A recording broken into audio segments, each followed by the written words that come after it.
orientation. Outside of the Center for Leadership, I also work in Student Legal Services, which is a great time. I'm a member of Alpha Tau Omega fraternity, and I work with the Interfraternity Council. Beyond those title-y kinds of things, if you knew me, you would know that I'm a person who has a strange obsession with Kanye West. I love Taco Bell with like a passion. Very much enjoy sneakers and clothes, like a little too much. But that's just me being an honest version of myself. However, the biggest thing recently that has been a part of my life is just this early, January, I was revealed as a senior member of the spirit organization SICSIC. It was a huge part of my life, really impactful experience, and it's something I'm going to carry with me forever. If you didn't know, just as a little bit of backstory and also a little bit of a history lesson, SICSIC is the most BGSU thing in the world to me. It was founded on October 5th, 1946 by President Frank J. Prout. If you're a history person, 1946 was as the U.S. was coming out of World War II. As you can expect, there was a lot of not positivity on campus. It was a bit more of a down time. People were coming out of that. President Prout saw that and created this group composed of 6 students to help combat that. So SICSIC is composed of 6 total members, 2 seniors, 2 sophomores, 2 juniors. And the identity is kept from spring of their freshman year until spring of their senior year. It's an amazing experience, a 71-year legacy, and it's just a fantastic thing, very unique to BGSU. You might have seen this around campus, the mask, the jumpsuit, we hand out taffy. That's just kind of our thing. What you don't see is a lot of the internal pieces. We're a very student-focused group. We're very much, while we have a great advisor who we love a lot, we very much handle a lot of our business by ourselves. So what you see on the outside is the mask and the jumpsuit and the candy. But what you don't always see is the relationships. It's a lot deeper than what you see. We're together for 3 years, so we build these amazing friendships. So the picture is me and my partner, group. Actually, her name's Natasha. She's really great. So we were a part of this experience together for 3 years. She is one of my best friends. She knows everything about my life. She knows everything as soon as it happens. She's the first person I message whenever something weird or fun or great happens. She knows the highs, she knows the lows. And that really carries out throughout my entire SICSIC experience. These have been the people who I go to for everything. They've consistently been my best friends, my biggest support system, and it's an interesting relationship. I can tell them everything about me, and I know who they are, and they know who I am. But outside of a room, when we're not together, nothing. Silence. We don't talk to each other. We can't talk to each other. It's just that. It's an interesting relationship. I know that when I'm with them, I can be my most honest version of myself because they can't take that outside of that room. They leave and they don't technically know me outside of that space. I see them on campus, like I said, and they can't go say, oh, that's Austin Gilbert. I know, like, he failed that exam and he's having a really rough time. They can't go spread any rumors about me. They can't tell me my personal life because technically they don't know me. That being said, I know they would never do that. But that relationship that is just founded on this idea of honesty and compassion and genuine caring about each other is something that has been a huge part of my life and something that I really pursue in now all of my relationships. You're probably thinking, cool, proud of you, glad you had fun, what else? Surprise! I do have other friends, though. So like I said, I'm a member of a fraternity, who I love a lot. I work as a student leadership assistant with an amazing team. And for 2 years, I spent some time with orientation, which were some of my first really great friends on campus. Whenever I would join these organizations, it would be like, these people are awesome. These are amazing. These people are inspiring me to be the best version of myself. But there's always this little voice in the back of my head that was like, they're great, but they're not quite SICSIC. And it was like, okay, there's some aspects of that experience that's okay.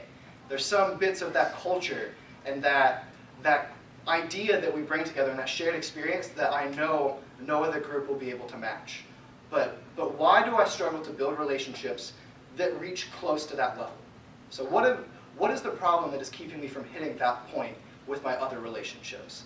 So I started to think, what's the difference between my relationships that are in SICSIC and my relationships that are in everything else?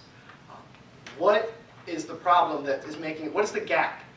What is the issue that I can't seem to quite bridge the gap on?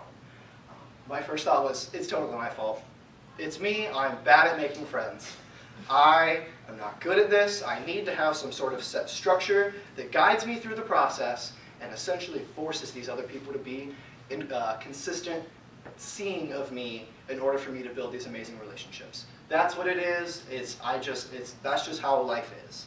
That was my thought process. And then I took it to another level internally.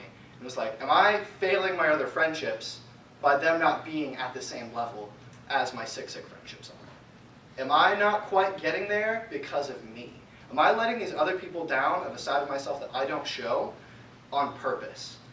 In the end, I had to really think about that a lot. And I think part of it is that I wasn't being honest. We always joke that if you're a member of Sick, you get good at lying. You get good at lying about where you're going at 9 p.m. and 11 p.m. at night. You get good at lying about, I just don't like football that much. That's why I don't go to games. Those are the simple things.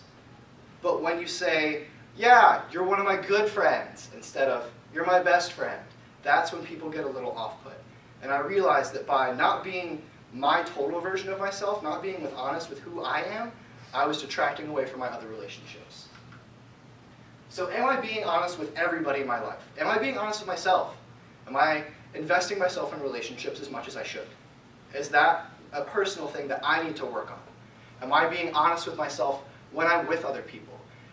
One thing that's always kind of been interesting to me is if someone in Sick wants to hang out and I know I'm busy or I have something going on or I just need some me time, I'm totally fine with being like, hey, sorry, I can't today. And they say, that's fine, I understand.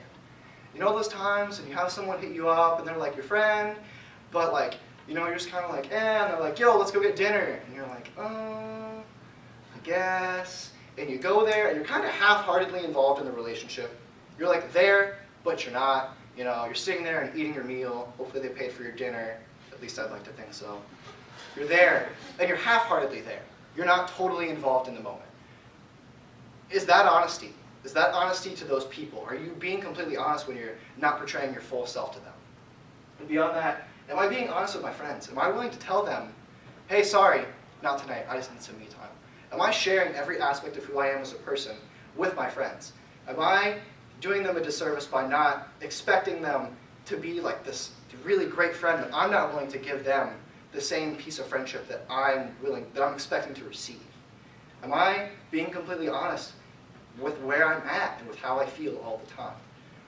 In the end, I question, is honesty the best policy? Also, side note, this presentation was a chance for me to finally use a lot of pictures that I've had for years that I haven't been able to use. So there's only 2 people allowed in the ball pit, but we all have to. Anyway, am I giving all of the relationships in my life the same amount of time and respect and love as I am my Sick friendships? How can I expect other people to love me in the way that they do if I don't give the same amount of love in reciprocation?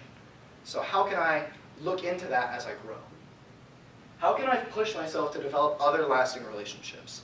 I graduate in exactly 1 month from today. A little terrifying, but kind of cool, I guess. Post-grad, as I'm learning from my job applications, people don't know what Sick is, and some of them frankly don't care what Sick is, and that's fine.